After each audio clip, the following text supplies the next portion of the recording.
This is the deal with fentanyl. Fentanyl is captivating. It's got this power that when people use it, it just overtakes everything in your life. Hello, everybody. My name is Pej. I'm a drug interventionist. I help people with drug addiction, alcoholism, and mental health. Today, we're going to talk about the fight against fentanyl addiction. So,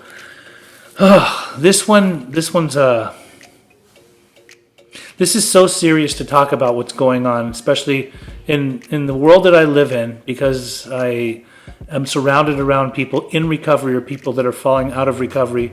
I'm seeing more and more spikes in fentanyl addiction on a national basis. I'm getting phone calls, I'm getting messages through my TikTok, through my Instagram, and even through YouTube of people that are addicted to the blues. So the blues are actually pressed pills. They are blue fentanyl pills. That's the way that they're distributed. They are being found everywhere from the dark web to dealers that people label as their plug, or many different sources. There's a lot of cartels that are distributing this stuff on a national level. Everybody's getting it. They're all getting addicted to it. A lot of people are calling me. They're suffering. They have moments when they're withdrawing or they can't get something, and they start falling apart and telling me that they're seeing my videos and they would like help. So this is the deal with fentanyl. Fentanyl is captivating. It's got this power that when people use it, it just overtakes everything in your life. It overtakes your body. It overtakes your thought process. It makes you make bad decisions. There are people that will try to seek out fentanyl through different resources, then they don't really know where it's coming from. There are people that are distributing the stuff that are pressing it with press kits that they can buy on Amazon. And what's happening is when it captivates you, it's more than likely going to make you either fall asleep or become so sedated that the euphoria is short-lived, and then you just pass out. And definitely a lot of people are overdosing on this stuff to the point where they are dying, and either dying or becoming hospitalized. And the thing that's baffling about it, it captivates people so much that they think just because they overdose and they've been in the hospital that they're going to be okay and they could try it again and not overshoot the mark like they did last time. And they'll go back and use the same substance from the same batch or the same person and think if they do a little bit less that they're going to be okay. They find themselves overdosing again. I've had some people on my podcast. It's called Pej's Recovery Corner. They are people who I've encountered and worked with firsthand that were major fentanyl addicts, that their mothers would send me pictures and video footage of them either overdosed or overdosing, that have completely revamped and changed their lives. They talk about their experiences and how stuck they were. And unfortunately, that's what happens is when people get addicted to fentanyl, it is by far the most powerful of all opiates. I mean, I'm talking like it tops heroin. And these days, I want to talk about that too. There was a time when heroin was what a lot of people were hooked on as far as opiates, right? Some people would start with pills and then work their way into heroin because their doctor cut them off for med seeking. So they would get on heroin. Well, these days, like, we don't really hear about heroin being out there much anymore. I mean, it might look like heroin, it might actually be heroin, but at the end of the day, what's happening a lot is that people are lacing and cutting their heroin with fentanyl. So really what people are getting their hands on is fentanyl.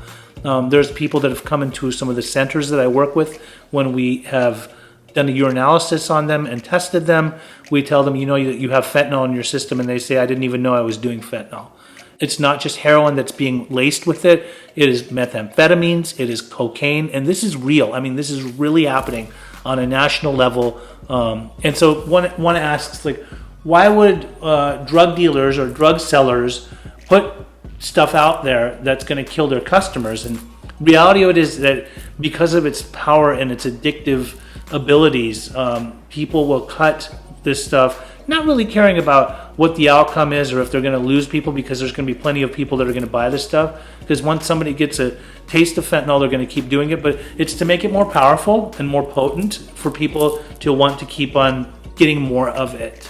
So yeah, that's happening. And also I've been hearing about people that were just meth users that more recently were using meth, so they thought, but their withdrawal, when they were withdrawing, they were feeling the withdrawal symptoms of opiates, meaning that, with meth, like usually when you're coming down, you just crash really hard, but they were talking about physical and mental pain that was usually, associated with heroin addiction or opiate addiction. So definitely that's being cut with that. We are starting a new program on Fridays called Fentanyl Fridays, the fight against fentanyl addiction. It will be coming out soon. You can look for it. It's going to be a podcast that I'm doing. I'm only going to be interviewing people that have had fentanyl addiction, that are currently fentanyl users, or that are professionals who are, they're they're addictionologists and such, that their expertise and their knowledge and wisdom is based around fentanyl, and they can speak on this particular drug. We want to fight against this stuff. And just so you know, like, this isn't going away. This is actually going to probably just keep on getting worse and worse. Just this morning in Mission Viejo, California, somebody sent me a screenshot of a community bust that had happened, where just some sheriffs had just pulled somebody over and found, just a massive amount of fentanyl, a whole lot of cash. And that, that could have saved a lot of lives within itself. But then you think about all the addicts that are out there that are currently using, they'll just go find it from somewhere else. So that's just one bust in one day. And there's plenty of busts that are happening, but imagine all the busts that aren't happening, right? There's a lot of people that are not getting busted and that are actually distributing this stuff. I'll talk about this, and then I will stop talking about it. I'm going to keep on making more videos about fentanyl, but more recently there was a couple of guys that had gotten sober together. They seemed to be really doing well. At least they appeared to be on the outside doing really well. But the two of them, the disease of addiction that they both possessed came together, and they had an unhealthy alliance. And after one of them that had 16 months of sobriety, complete abstinence, and the other one that had 8 months of sobriety, complete abstinence, both of them went and got a place together. They lived together.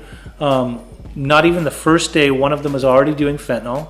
He had found his plug out in Long Beach, like reconnected with the person, and was going and picking up from him. And the other one was drinking and smoking weed on the first couple of days, but then saw that his new roommate was using fentanyl, and the next thing you know, he too was using it. One of them got sober recently. The other one I don't know really about, but one sent me pictures of the other one kneeled over on the toilet with tinfoil in front of him, nodding out. And that's what happens too when people are smoking fentanyl off of tinfoil. They have a tendency to nod out, and sometimes they hit their head, sometimes they fall back, sometimes they overdose. Many different things can happen as a result of fentanyl addiction, but definitely death is going to occur at some point or time. Most people that have been in recovery that go back to using fentanyl, I believe, have had every opportunity to be able to know what's wrong and what's right, and how to distinguish between the two of them and do the right thing. And unfortunately, because it captivates the mind so much, once somebody's had a taste of that, they sometimes, if they don't really get real recovery and really work on themselves and work through all this stuff and be able to stay completely abstinent and move on and do other things in life, they will go back to fentanyl because they remember the high. And it's kind of baffling, because the high is only 2 to 3 minutes, and then you're sedated, and then you're out. That's the way this stuff works. Okay, so if you or somebody you know is suffering with fentanyl addiction, please do not hesitate to call us. The phone number is right there at the bottom. If you want to see other videos about other addictions or mental health or anything that's related to alcoholism, we make plenty of them. You can always subscribe, check out our channel. We are here for you around the clock. Never hesitate to call us. We can help you.